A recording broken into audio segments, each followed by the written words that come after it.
I walked into court alone. No lawyer, no defense team. Everyone thought they were watching me lose until I started speaking. The courtroom felt colder than I expected, not because of the air conditioning, but because of the looks people were giving me. I stood alone at the defendant's table. My ex-wife sat confidently beside her attorney, whispering and even smiling, like the outcome was a foregone conclusion. When the judge entered, the room settled into a heavy silence, and I could feel every assumption forming before I'd even spoken a single word. The judge glanced down at the papers on his bench, then at me, and frowned. He asked where my legal representation was. Before I could answer, my ex-wife's lawyer smoothly interjected, saying I was choosing to defend myself. A soft murmur rippled through the room, the kind reserved for people who think they're witnessing a slow-motion disaster unfold. The judge looked at me again, his expression a mix of concern and disbelief. He asked if that was true. I told him yes, as calmly as I could, and thanked him for his concern. He leaned back in his chair, studying me, and reminded me that the law is complicated and that emotions often cloud judgment in cases like this. I told him I understood completely. That's when my ex-wife finally looked at me. Not with anger, but with amusement. She had always believed I was predictable, cautious, utterly incapable of taking any real risks. This, to her, was just final proof that I was making one last, spectacular mistake. What she didn't know, what no one in that room knew, was that I had spent the last year of my life preparing for this exact moment. He painted me as irresponsible, financially reckless, and emotionally absent. He claimed I had hidden assets, sabotaged her career, and acted purely out of spite since our separation. My ex-wife nodded along at all the right moments, occasionally dabbing her eyes with a tissue, a perfect performance. She was the victim. I was the villain. It was a simple, compelling story. When it was finally my turn, the judge asked if I wished to respond. I stood up slowly and said, "Yes, Your Honor." But I didn't argue about emotions. I didn't get into a he said, she said battle. I presented documents, clean, organized, chronological. Then, the emails proving her full knowledge and consent on financial decisions she now claimed were made behind her back.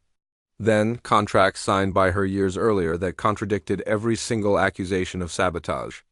The tone in the room began to change. You could feel it.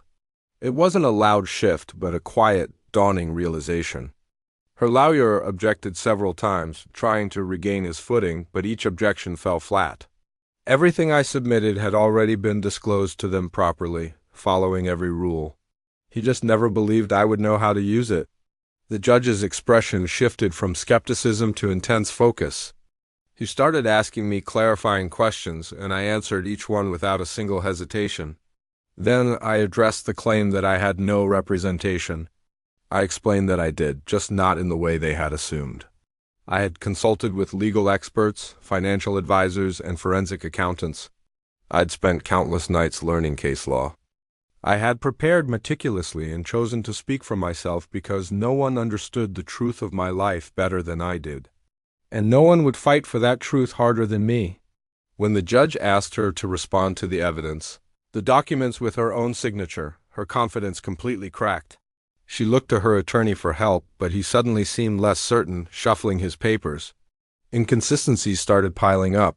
The timelines in her story didn't align with the dates on the emails. Her statements directly contradicted documents she had signed without reading, assuming they would never matter. She had relied on her lawyer to build a narrative, but I had relied on the facts to build a case. The judge called for a short recess. During the break, I just sat there, breathing steadily. My ex-wife and her lawyer huddled together, their whispers now frantic and angry.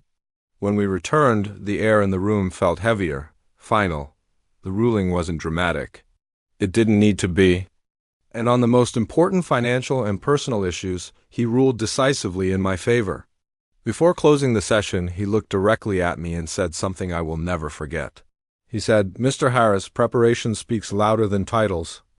Outside the courtroom, her attorney wouldn't even look at me. My ex-wife stood frozen, staring at me, trying to process how control had slipped away from her so completely. She finally asked me, her voice barely a whisper, "Why didn't you warn me?" I looked at her and told her the truth. I had every time I chose honesty when she chose a convenient story. Every time I stayed quiet and documented the facts instead of getting into a pointless argument. Every time I refused to play her games, I was preparing the whole time. She just wasn't paying attention. And in the end, the truth I had so carefully protected was the only lawyer I needed. Thank you so much for listening to my story. If this resonated with you, I hope you'll consider subscribing for more content. See you in the next one.